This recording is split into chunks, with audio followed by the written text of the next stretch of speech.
So ever since I was in high school, I used to get sleep paralysis all the time, but I didn't know what sleep paralysis was.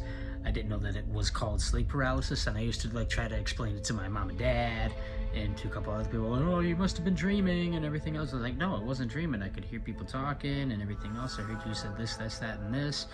But I was like upstairs in my bedroom, but like I didn't know that it was called sleep paralysis. I thought it was just something weird that was happening. So now, I realize that I get sleep paralysis primarily if I'm like going to sleep at night. If I'm laying on my back is when I get it. Like every single time I try to lay on my back, I get sleep paralysis, which sucks because sometimes it's very relaxing to lay flat on my back, but I just can't do it. I gotta lay on my one side or the other, or else I'll wake up with sleep paralysis more often than not.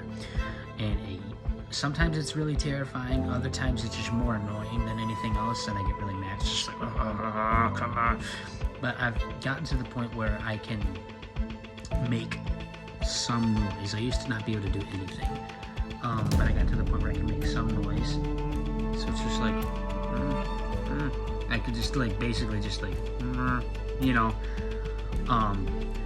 So it's just like I can almost kind of say words too.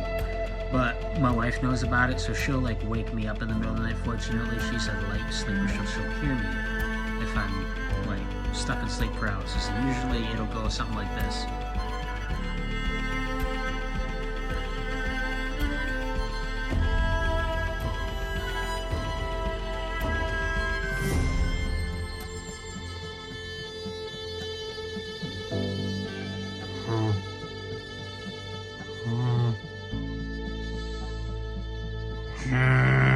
And then she'll wake up and like shake me or whatever, like grab my arm or whatever.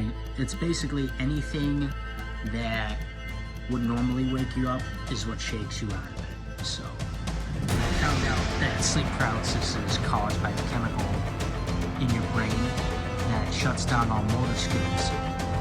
So that when you sleepwalk, it's a chemical that your brain releases to the rest of your body. So that when you're dreaming and you're getting ready to sleep, you don't sleepwalk. That's a feeling.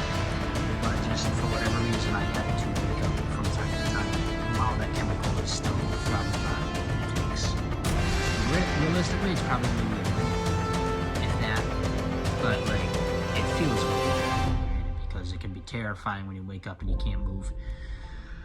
So, yeah, it sucks, but yeah, that's my experience with sleep paralysis. I know I've never seen anything or heard anything or felt anything or like a heavy weight or anything like that. You know, there's all these people that say like, oh, my sleep paralysis demon's sitting in the corner over there watching me. I've never seen anything. I've had it all my life. So I don't know if that's just people making things up, or maybe they've got like leftover, like, what is that called? That chemical, that DMT chemical in the brain that is what causes us to dream. Maybe there's still some of that in their bloodstream as they're like looking around and they think they see something. But I've never seen anything personally. I'm not saying it other people haven't, I just haven't. So yeah, that's my sleep paralysis experience.